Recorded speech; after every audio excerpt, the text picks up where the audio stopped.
आज मैं आपको आपके मार्क्स से रिलेटेड कुछ एक ऐसी सच्चाई आपको बताने वाला हूँ कि जब आप लोग सुनोगे ना तो आप लोग खुद बोलोगे कि यार मैं 200 नंबर स्कोर कर रहा था, जो मैं 200 से 300 नंबर हर मॉक टेस्ट में ला रहा था। काश मैं इतना सा और कर लेता तो आज मेरे टेस्ट हर टेस्ट में मॉक टेस्ट में मेरे 600 प्लस स्कोर होता। और आप लोग ये भी रिग्रेट करोगे कि यार जो मैं कर रहा था ना वो सही कर रहा था, बट थोड़ा सा है ना ये चीज मैंने मिस्टेक कर दी। काश मैंने ये की ना होती ना तो आज मैं भी एक गवर्नमेंट कॉलेज में होता। तो आज इस वीडियो में मैं आपको यही बताने वाला हूं कि यार आपको ये मिस्टेक्स नहीं करनी है कि अगर आप लोग इस टाइम पे 200, 300, 400, 500, 550 स्कोर कर रहे हो और आपको 600 प्लस स्कोर करना है, और आप लोगों का ये डाउट है कि यार भैया मेरे नंबर तो स्टिक हो गए हैं, मेहनत बहुत कर रहा हूं पर नंबर नहीं आ रहे, तो भैया ऐसा क्या करूं मैं कि मेरे 600 प्लस स्कोर हो जाए। क्योंकि अब तो मेरे से खुद की जो एक्सपेक्टेशंस है ना वो भी नहीं है कि यार अब तेरा सिलेक्शन होगा या नहीं होगा। अब मैं मेरे खुद की जो उम्मीदें है ना खत्म हो गई हैं। जब मेरे के अंदर ही खुद के कॉन्फिडेंस नहीं है कि यार मैं कर पाऊंगा, तो यार फिर दूसरे तो फिर क्या ही सोचेंगे कि कर पाएगा नहीं कर पाएगा। तो आज इस वीडियो में आपको यही बताने वाला हूँ कि क्या करना है, कैसे करना है, ताकि आप लोग एक सिंपली जो मटेरियल जो स्टफ आपके पास अभी है, अगर आप लोग उससे भी अच्छे से फॉलो करेंगे तो आपका सिलेक्शन हो जाएगा। तो सबसे पहले बहुत बेसिक चीजें आप लोग यही करते हो बट इनको थोड़ा सही वे में नहीं करते हो। स्टार्ट करूंगा नोट से।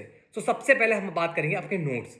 आपके जो नोट्स होने चाहिए ना वो नोट्स ऐसे होने चाहिए कि आप लोगों को कॉन्फिडेंस होना चाहिए कि अगर यार मैं अपने नोट्स प्रैक्टिस कर रहा हूं ना तो यार जो क्वेश्चंस मैं कर रहा हूं ना उनसे मेरे सारे कंसेप्ट क्लियर हो जाएंगे। कैसे कि एक बच्चा ऐसा होता है कि जो एक क्वेश्चन प्रैक्टिस करता है और एक बच्चा ऐसा होता है जो 10 क्वेश्चन प्रैक्टिस करता है। अब जो एक क्वेश्चन प्रैक्टिस कर रहा है वो इतना कॉन्फिडेंट है कि यार मैं एक क्वेश्चन प्रैक्टिस करके मैं 10 क्वेश्चन को प्रैक्टिस कर रहा हूं। क्यों?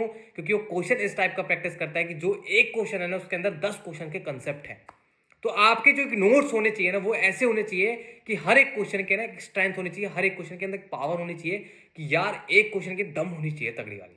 ठीक है, तो वही चीज मैं आपको मैंने नोट्स बना दिए जो मैंने अपने टाइम पे नोट्स अपने टाइम पे जो करता था, जो रिवाइज करता था, वो सारे नोट्स की मैंने पीडीएफ डाल दिए। तो ये नोट्स भी मैं आपको प्रोवाइड कर दूंगा। अब होता क्या है कि जो बहुत सारे बच्चे क्या करते हैं कि जब नोट्स रिवाइज करते हैं एग्जाम से पहले, देखो एग्जाम से आपके टेस्ट से पहले, मॉक टेस्ट से पहले हर चैप्टर के नोट्स रिवीजन बहुत इंपॉर्टेंट होता है। बच्चा क्या करता है कि मैक्सिमम 90%, 90 to 95% स्टूडेंट्स क्या करते हैं, एक बार नोट्स उठाते हैं, बस पेज पलटते हैं और सीधा एग्जाम में जाके बैठ जाते हैं और फिर बोलते हैं कि यार मैंने मेहनत करके गया था, नोट्स रिवाइज करके गया था, नोट्स के एक एक क्वेश्चन प्रैक्टिस करके गया था, बट फिर भी मेरे 600 प्लस नहीं आए, वही 200 300 नंबर आए। नहीं, ऐसे नहीं होता। आपको जो नोट्स है उनको कम से कम 2 से 3 बार एग्जाम से पहले, टेस्ट से पहले प्रैक्टिस करना होता है। तब जाके आपके जो 200 नंबर आ रहे हैं ना वो 500 600 क्रॉस करते हैं। साथ में और भी चीजें करनी होती है, मैं सीरीज वाइज में आपको बताऊंगा। तो सबसे पहले इंपॉर्टेंट क्या है कि आपके जो नोट्स है ना उनको आपके कम से कम 2 से 3 बार लिख लिख के रिवाइज करना है पेपर से पहले। अब आप लोग बोलोगे कि भैया इतना टाइम हमारे पास नहीं होता कि हमारे नोट्स को हम लोग 2 से 3 बार लिख लिख के रिवाइज करें, क्योंकि हम लोग एक बार ही रिवाइज नहीं कर पाते तो 3 बार कैसे करेंगे। यार यही तो चीज आपको डिफरेंट बनाती है। एक जो बच्चा आज प्रॉपर एम्स में है जिसने 600 प्लस स्कोर किया था, और एक बच्चा जो 200 नंबर स्कोर कर रहा है, अब दोनों के बीच में यही तो डिफरेंस है कि आप लोग कम करके इतना बड़ा एक्सपेक्ट करते हो कि यार मैं इतना सा करके इतनी बड़ी चीज ले लूं। नहीं यार, वो बंदा है ना जो बच्चा आज एम्स में है, वो इतनी मेहनत करता है और इतनी मेहनत करने के बाद भी इतना छोटा सा एम रखता है कि यार एक बस गवर्नमेंट कॉलेज मिल जाए। तो डेफिनेटली यार मेहनत बहुत कर रहा है तो यार एम्स तो मिलेगा ही ना उसे। तो ये चीज आपको करनी है, कुछ भी करके टाइम मैनेज करो, कुछ भी करो, आपके नोट्स एग्जाम से पहले कम से कम 2 से 3 बार रिवाइज होने चाहिए। आपके नोट्स के एक एक क्वेश्चन सॉल्व होना चाहिए लिख लिख के। उसके बाद में आता है आपको क्वेश्चन प्रैक्टिस। देखो यार, क्वेश्चन प्रैक्टिस से सीन ऐसा था कि ये चीज मुझे पता लग गई थी जब मैं अपने नीट की प्रिपरेशन कर रहा था कोटा में। तो मुझे ये चीज पता लग गई थी अगर आपको टेस्ट में अच्छा स्कोर करना है तो आपके नोट्स है ना आपको बहुत बार रिवाइज करने होते लिख लिख के। तो मैं कर रहा था बट फिर भी मेरे नंबर स्टिक हो गए थे। 350, 400, 500 के समथिंग ही आते थे, बट 600 नंबर इंक्रीज नहीं हो रहे थे, 600 प्लस नहीं आ रहे थे। तो मेरे को एक सर के पास मैं गया था, एचओडी सर के पास। उन्होंने मेरे को बोला कि यार ये बता कि अपने डीपीपी कितनी बार लगाता है। कि सर एक बार लगाता हूँ, अगर लगती है तो कर लेता, नहीं तो नहीं करता। उन्होंने ये बोला कि बेटा आज तो ऐसा करना, जो नेक्स्ट टेस्ट तेरा आने वाला है उसके लिए अपनी जो डीपीपी है ना कम से कम 3 बार सॉल्व करके जाना। 3 बार सॉल्व करके जाना। और रियली मैं बता रहा हूं, जो मेरी कोचिंग की जो डीपीपी थी ना उसको मैं 3 से 2 बार करके जाता था हर पेपर में, हर टेस्ट में। और जो मेरा स्कोर होता था ना वो हर पेपर में मेरा 600 प्लस स्कोर होता था। हर पेपर में मेरा 600 प्लस स्कोर होता था। तो दो चीज क्या कि आपको जो नोट्स हैं वो कितनी बार रिवाइज करने हैं, 2 से 3 बार रिवाइज करने हैं। साथ में आपके जो मॉड्यूल्स हैं वो भी आपको कम से कम 2 से 3 बार एक एक क्वेश्चन सॉल्व करना है। अब बच्चे बोलते हैं कि भैया नीट में ना मॉड्यूल इंपॉर्टेंट नहीं होता। देखो यार, मॉड्यूल से ना डिपेंड करता है किस इंस्टीट्यूट का आप लोग सॉल्व कर रहे हैं, क्योंकि कुछ इंस्टीट्यूट होता है जो आउट ऑफ एनसीईआरटी बनाते हैं, कुछ इंस्टीट्यूट होते हैं जो मतलब एनसीईआरटी के अंदर से बनाते हैं। ठीक है, अगर आप लोग अपने इंस्टीट्यूट के पेपर में ही अच्छा स्कोर नहीं करोगे ना, तो आपके अंदर एक इनिशियल लेवल पे कॉन्फिडेंस डेवलप नहीं होगा कि यार मेरे हर पेपर में 500, 550, 600 स्कोर आ रहा है। ठीक है, अगर आप लोग नहीं प्रैक्टिस करोगे तो आपका स्कोर बूस्ट नहीं होगा, एक स्ट्रेटेजी आपको पता नहीं लगेगी यार कैसे 600 प्लस के लिए मेहनत किया जाता है। वो आपको तभी पता लगेगा जब आप एक बार 600 प्लस स्कोर कर लोगे। आपने देखा होगा कि आपकी क्लास में जो बच्चा 500 प्लस स्कोर करता है उसके अंदर एक अलग ही कॉन्फिडेंस लगता है। वो बच्चा हर बार बोलता है कि नेक्स्ट टेस्ट में पक्का 600 प्लस लाऊंगा। और आप देखते होगे, नोटिस भी करते हो कि हर टेस्ट में उसके 10-20 नंबर इंप्रूव होते हैं, क्योंकि कहीं ना कहीं चीजें डिफरेंट चेंज करके एक्सपेरिमेंट करके देखता है। राइट, तो आपका ये हो गया कि क्वेश्चन प्रैक्टिस। अब आपको एक जैसा आप एग्जाम आ रहा है तो आप लोगों को क्या करना है कि आप लोग एग्जाम में 600 प्लस स्कोर कर लो। जो आपके पीवाईक्यूज है और जो एनसीईआरटी के एग्जाम्पल्स हैं, चाहे फिजिकल केमिस्ट्री हो, इनऑर्गेनिक हो, ऑर्गेनिक हो, केमिस्ट्री हो या फिजिक्स हो, आप सभी को आपके पीवाईक्यूज लास्ट ईयर के और एनसीईआरटी एग्जाम्पल्स आपको जितना हो सकता है उतना उनको दोबारा मतलब रिपीटेडली प्रैक्टिस करना है। अब इसमें से कॉमन डाउट आता है कि भैया एक क्वेश्चन को है ना 10 बार सॉल्व करना बहुत गंदी बात होती है। हम ऐसा नहीं करेंगे, क्योंकि टॉपर्स ये बोलते हैं कि है ना एक टॉपिक के आपको कम से कम 500 क्वेश्चन प्रैक्टिस करने होते। नहीं, ऐसा वो नहीं बोलते। अब वो ये बोलना चाहते हैं कि आप लोगों को एक टॉपिक के इतने क्वेश्चन प्रैक्टिस करने हैं कि आपको टॉपिक क्लियर हो जाए।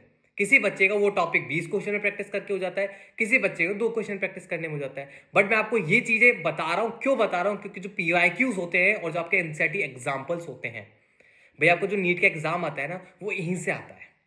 इनके जो क्वेश्चन होते हैं उनकी लैंग्वेज, उनकी जो वैल्यूज है ना रिमॉडिफाई की जाती है और एज इट इज वो वैल्यू पुट की जाती है, और आप लोग सिंपली उनको भी सॉल्व नहीं कर पाते। इसीलिए मैं बोल रहा हूं, अगर आपका सिर्फ एक एम ये है कि यार मैं इस साल नीट क्रैक कर लूं, नीट में अपना एक गवर्नमेंट सीट अचीव कर लूं, तो आप लोगों को सिर्फ यही करना है। आपको पीवाईक्यूज मल्टीपल टाइम प्रैक्टिस करने हैं, आपको NCERT example multiple time practice करना है। अगर फिर भी आपके पास टाइम बचता है तो आप किसी भी एक इंस्टीट्यूट के एक एक्सरसाइज सॉल्व कर सकते हैं। एक्सरसाइज नंबर 1 क्वेश्चन प्रैक्टिस हो गया, नोट्स रिवीजन हो गया। अब आते हैं आपके भैया शॉर्ट नोट्स।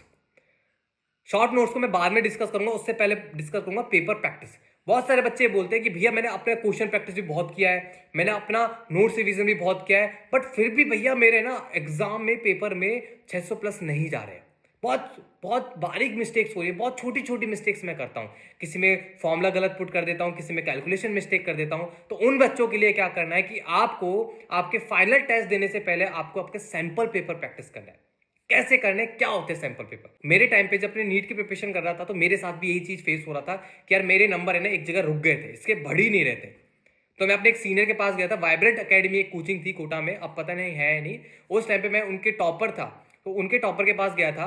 तो उसने मेरे को ये बताया कि यार सुमित, अगर तेरे साथ ये चीजें हो रही है ना तो ऐसा कर कि जितने भी अपने हॉस्टल में सीनियर्स है ना उन सबके पास जा, और जिस टॉपिक का तेरा कल पेपर है, संडे को जो तेरा पेपर है, उस टॉपिक से रिलेटेड सारे सैंपल पेपर्स उनसे ले आ। आज पूरी रात बैठ के उन सैंपल पेपर्स को प्रैक्टिस कर, और प्रैक्टिस करने के बाद तू अपना रिजल्ट देखना। मैंने सिर्फ यही किया कि जिस टॉपिक पे मेरा नेक्स्ट संडे पेपर था वो टॉपिक्स के पेपर मैं सीनियर से ले आया था, उन्हें मैंने सॉल्व किया था। सॉल्व करने के बाद जब मैंने अपना रिजल्ट देखा तो ड्रास्टिकली, आप लोग सोच नहीं सकते कि मेरा जिस पेपर में मतलब रिसेंटली जो संडे निकला था उसमें मेरा 580 590 के समथिंग स्कोर था, ड्रास्टिकली मेरा एकदम से कम 70 से 60 नंबर इंप्रूव हुए थे। 60-70 नंबर एकदम से इंप्रूव हुए थे। और यार ये बहुत बड़ी बात होती है कि 60 से 70 नंबर एक पेपर में ड्रास्टिकली इंप्रूव करना है ना, बहुत डिफिकल्ट होता है और हर किसी के नहीं होते। तो यहां से मेरे नंबर इंप्रूव किए हुए थे। अगर आप लोग भी ये चीज फेस करें, क्या 400 नंबर 500 नंबर आ रहे हैं और इसके आगे मेरे नंबर इंक्रीज नहीं हो रहे, तो आप लोग क्या करना है, आपके सैंपल पेपर्स उठाने हैं, अपने जो भी कोचिंग है वहां पे जाओ, वहां से लो और उनको सैंपल पेपर्स को प्रैक्टिस करने के बाद फिर पेपर्स आपके फाइनल पेपर अटेम्प्ट करो। उसके बाद एक सबसे इंपॉर्टेंट पॉइंट जो कि इसका आपके सिलेक्शन में 90% रोल होता है, क्या, शॉर्ट नोट्स एंड आपके नोट्स। सबसे पहले मैं डिस्कस करूंगा आपको शॉर्ट नोट्स। यार शॉर्ट नोट्स एक ऐसी चीज है कि यार मैं मान के चलता हूँ कि आप लोग जब कोचिंग के अंदर रहते हो तो आपके पास बहुत ज़्यादा काम होता है, क्लासेस, होमवर्क, फिर लास्ट जो टॉपिक्स जो कराए गए उनको रिवीजन के लिए। तो आपके जो टेस्ट आने वाले होते हैं ना, उसके लिए आपके पास टाइम नहीं बचता। तो उसके लिए सबसे हेल्पफुल है आपके शॉर्ट नोट्स। जैसे कि शॉर्ट नोट्स मैं बनाता था, ये तो अभी नए शॉर्ट नोट्स बना रहा हूँ अपने पर्सनल मेंटीज के लिए, तो ये मैं अभी डाल रहा हूँ टेलीग्राम पे, आप लोग ले सकते हैं, ठीक है। और जो मेरे पहले वाले शॉर्ट नोट्स में मैंने डाल दिए सारे, तो आप टेलीग्राम से ले लेना, ठीक है।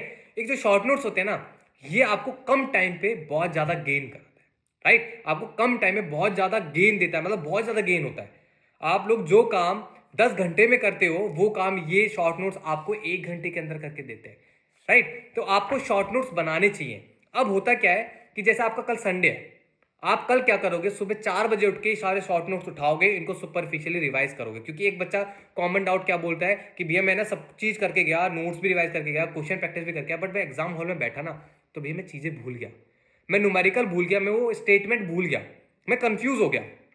तो ये शॉर्ट नोट्स है ना, लास्ट टाइम पे आपको ये शॉर्ट नोट्स चीजों को भूलने से रोकते हैं, बचाते हैं, और ये चीजें आपको लास्ट टाइम पे बहुत अच्छा गेन कराते हैं, बहुत अच्छा नंबर बूस्ट करते हैं। तो शॉर्ट नोट्स आपको अभी से बनाना स्टार्ट करना है साथ में, ठीक है। उसके बाद नोट्स से रिलेटेड मैंने स्टार्टिंग में आपको बता दिया था कि आपके जो नोट्स होते हैं ना, वो बहुत अच्छे से होने चाहिए, वेल डिजाइन होने चाहिए, कि उनके अंदर जो क्वेश्चन है ना, वो ऐसे होने चाहिए कि एक क्वेश्चन प्रैक्टिस करके आपको ऐसा लगे कि यार मैंने 10 क्वेश्चन प्रैक्टिस कर लिए, ठीक है। तो मैं शॉर्ट नोट्स, मैंने जो मेरे शॉर्ट नोट्स हैं, नोट्स है, मैं आपको टेलीग्राम पे डाल दूंगा, वहां से आप ले लेना, ठीक है। सो ऑल द बेस्ट, अच्छे से प्रिपरेशन करें, ये आपका पूरा होना चाहिए कि अगर आप लोग 0 लेवल पे हैं और 600 प्लस स्कोर करना चाहते हैं, सिंपल सा फंडा है, सिर्फ आपको ये चीजें करनी है और इनको स्ट्रिक्टली फॉलो करना है। मैं मानता हूं कि आप लोग जब ये चीजें करोगे ना, तो आपको थोड़ा डिफिकल्टी फेस होगा, बट यार देखो फेस तो करना पड़ेगा, क्योंकि जो बच्चा आज एम्स में ना, उसने भी ये चीजें फेस की है। तो बिना चीजों को स्ट्रगल किए, बिना ये चीजों को किए हुए आपको कोई एम्स में नहीं पहुंचा सकता, और ना आप जा सकते। तो आपको ये चीजें करनी होंगी, आपको खुद को फाइट बैक करना होगा, आपकी जो वीक पॉइंट है उनको आपकी स्ट्रेंथ बनाना पड़ेगा, तभी आप लोग एक गवर्नमेंट सीट अचीव कर पाएंगे, ठीक है। सो ऑल द बेस्ट, अच्छे से प्रिपरेशन करें, ठीक है।